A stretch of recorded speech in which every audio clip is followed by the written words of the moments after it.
Going to go to a rural area, what's some things I might see there? A town? Maybe a town, a small town. What else might I see? A what? A farm, yes. Hey, Miss Hector, what's that around your thing? It's a microphone, okay? So they can hear me a little bit better. All right. I might see a farm. What are some things that are on farms? Cows. Pigs. Cats and dogs. Sheep. Chickens. You forgot? Okay. If I lived on a farm, would my neighbor be right next door to me? Like when I look out the window here and I see a house there and a house right there and another house right over there. If I lived on a farm, would my neighbors be that close? No, not usually. There's usually great big fields between them because sometimes they have really big gardens. Sometimes they have fields for their animals to be in, maybe even a pond, okay? So that was the rural area that we talked about yesterday. Today I want to talk to you about an urban area. Now, an urban area is the opposite of a rural area. So if it's the opposite of a rural area, where do you think it's going to be? City. A city. You are right. A bunch of buildings. Probably going to have a bunch of buildings. What's something else you might see in a city? Lots of cars, traffic jams. Yes, that's my least favorite part of going to a city. Yes. Bunches of people. That's a very good possibility too. What's something else? Do you think I would see great big areas of grass? Yes. Maybe if there was a park, but would there be areas of grass like I would see in an urban area, like in the country? Probably not. Probably be smaller, but what would I see a whole lot of? Maybe a few animals. Think about, instead of grass, what might I see? Concrete. You are right. Some people even call the city the concrete jungle because there's so much concrete. There's sidewalks made out of concrete and buildings made out of concrete. Sometimes there's even statues made out of concrete in the cities. Well, I have a book today called I Live in a City. Now look at this picture. Do you see some of the things we just talked about? Water? Sometimes there is water. Sometimes there's a river close to a big city. Do you know why that is? Do you know why lots of big cities are built near water? Think about a long, long, long time ago when people were first building towns and cities in America. How did they get around? They had the road.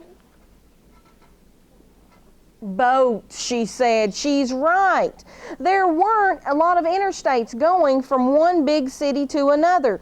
So lots of big cities are built near rivers so that long before we had all these interstates. Interstates are like when we go out here and you want to go to Nashville and you get on the interstate and there's 2 lanes and they're moving really fast. And that usually will take you to a big city. You told me you were going to Florida over fall break. I bet you're going to have to go on an interstate to get there. You'll see then. There'll be lots of big trucks. It's a highway. Interstates, highways, same thing. Some people call them interstates. Some people even call them freeways. Yes. You lived in Florida and you remember that. Okay. And some freeways, do you remember we talked yesterday about a toll road? That was one of our words on our word ladders. You have to pay. And sometimes you'll come up on those when you're on the interstate. And there is some in Florida. You're right. There are some in Florida. You're exactly right. When my aunt used to live in Indianapolis and we would go to meet her, we had to go through Kentucky. And there are some toll roads in Kentucky also. That's where my dad works. Okay. And that's All right. where we used to live. Okay. This book is called I Live in a City. And I want you to look for some things in here that would be the opposite of living in a rural area. Now you're going to love this girl's name. We have 2 of these girls in this room named the same thing. Alex. Nope, we got it. Jasmine. You're right. Jasmine. It says, my name is Jasmine. I am 8 years old. I live with my mother, father, brother, and sister in the city of Chicago.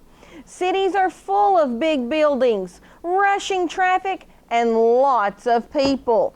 Things you all named. It said Chicago is a beautiful city because it sits right next to Lake Michigan and has lots of beaches and parks. And it says Chicago is also called the Windy City because it gets lots of windy weather. You can tell by her hair. Good use of your illustration. He looked at it and he said, her hair is blowing. The wind must be blowing. The Windy City. All right. Here shows a village in another country called the Ukraine. It says, my neighborhood is called Ukrainian Village. It says, no, it's not. I told you wrong on that one. It's not in Ukraine. The people that live in this village are from Ukraine because she lives in a really big city. Sometimes there are areas in really big cities where people from another country, when they move here, they want to live in that area. Why do you think they would want to live in an area like that?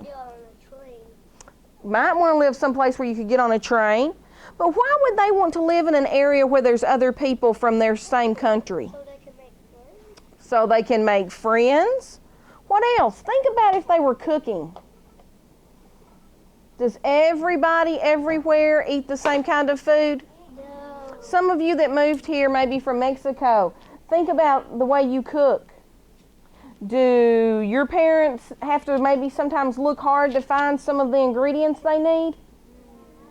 Yeah, and we even have a few Hispanic grocery stores in this area now to help with that. So, do you think if you lived in an area where there were some other people from your country, there might be some grocery stores that would carry the things that you need to cook food from that country? Probably so. It says many Polish, Italian, and Hispanic Americans live in this village.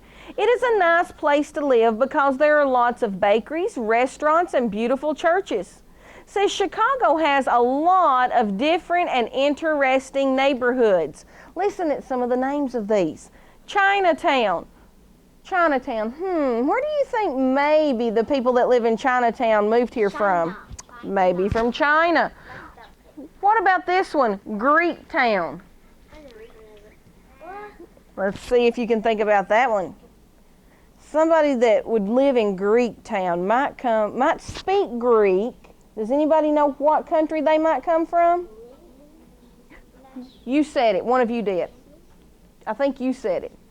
Greece? One of you right here said Greece. You did? Good job. Give me a high five.